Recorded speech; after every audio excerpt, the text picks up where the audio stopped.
টাকা দেয় বলে আমার এখন বুঝে যায় আমার টাকা আমার বুঝে যায় ওর কোন ডিসি গুলো আছে ওই ডিসির টাকা এখন ডিসির টাকা ডিসি তোরা টাকা হজম করতে পারবি ডিসি বাইর করে দিবে। একবার বলছে আমি সমাজের থেকে দিচ্ছি, একবার বলছে যে আমি এনজিও থেকে দিচ্ছি, একবার বলছে আমি ডিসি থেকে দিচ্ছি।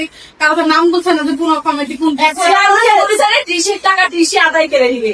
আমার ডিসি আদায় টাকা ডিসি টাকা এই কথাটা কে বলছে? ওই মনে আমার স্বামী দিয়েছে আমিও বলছি। আমার স্বামী আমি একই টাইম দিয়েছি কি নাম? আমার সাথে আমার স্বামী আছে, আমি আমির নাম কথা কি? বলে। আমির নাম? মনিরুল ফেরদৌস কি করে? পুলিশে চাকরি করে ওর লেগে একমাত্র আমরা মানুষ আমি সবাই তোরা যেমন তোমার তোমার কোন ছেলে বাইরে থেকে বেশি খানা স্বামী সেই কথা আমরা শুনছি ওর লেগে বলা চল দিতে পারি আমার সামনে ঘর থেকে আমার সামনে ঘর থেকে 3 দিন পাই মানুষের কথাতে এখন তোরা কাপ করলি বলা তোরই দিলাম বলে এত খালি স্বাস্থ্যের পাতে নিয়ে বললেও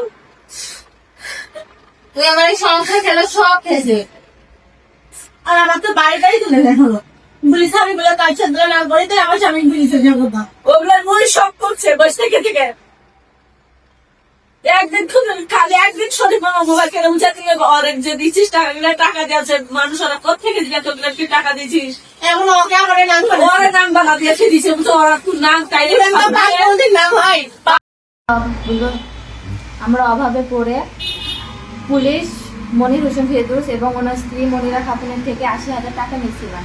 80,000 টাকা 14 মাস ধরে 8,000 টাকা করে লাভ চালাচ্ছি এবং লাভ চালিয়ে আমরা এই 2 মাস ধরে যখন লাভ দিতে পারিনি তখন পুলিশ মনির হোসেন ফেরদৌস এবং ওনার স্ত্রী আমাদেরকে ঢাকায় পাঠিয়েছিল। ঢাকায় পাঠিয়ে আমাদের কিডনি বিক্রি করার জন্য ওখানে পাঠিয়ে আমাদেরকে দালালের হাতে ছেড়ে দিয়েছে। তারপরে যখন আমাদের পরিবার থেকে খোঁজ চলছে তখন যখন সবাই বুঝতে পেরেছে যে মনিরা আমাদেরকে পাঠিয়েছে তখন মনিরার স্বামী আবার ট্র্যাক করে আমাদেরকে ওখান থেকে রাজশাহীতে ফেরত এনে এখন আমরা টাকা দিতে পারছি না। এখন আমাদেরকে হুমকি দিচ্ছে আমাদেরকে 8 লাখ টাকার কেস দিতে।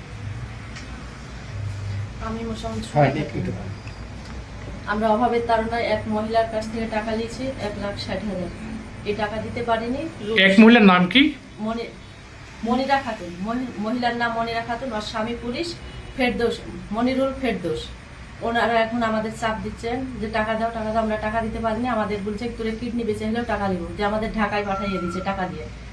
যে যখন পরিবারের মানুষ জানাজানি হয়ে গেছে তখন ওইটি নিজে ইচ্ছাকৃতভাবে এসে ওর স্বামীদের পুলিশের সাহায্য নিয়ে আমার ট্র্যাক করে ঢাকা থেকে আবার বাড়ি দিয়ে আসছে। এখন এসে বলছে যে 10 লাখ টাকার কেস দিব, টাকা না দিতে পারি। কি নাম আপনার? সুনীল। মনিরা আমার এক ননদ নাম মনিরা, নাম স্বামীর নাম মনির হোসেন ফেরদৌস। আমাকে 1,20,000 টাকা দিছে। এখন আমি দিতে পারছি না, মানে আমি ওকে 6 মাস থেকে টাকা দিছি লাভের টাকা, তারপরে আর দিতে পারছি না। এখন আমাকে বারবার হুমকি দিছে কেস করবো, তো স্বামীর নামে তো বাপের নামে কেস করবো, সব দিন হুমকি দিচ্ছে, সব রকমের আমার হাত থেকে কাড়ি নিছে।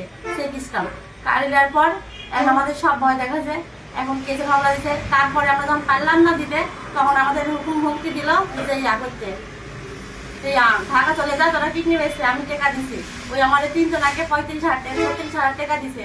দেওয়ার পর আমার পাঠাই দিছে। তারপর আসছে টাকা মন থেকে লেসবে না, দালাল হাতে দিয়ে দিয়েছে।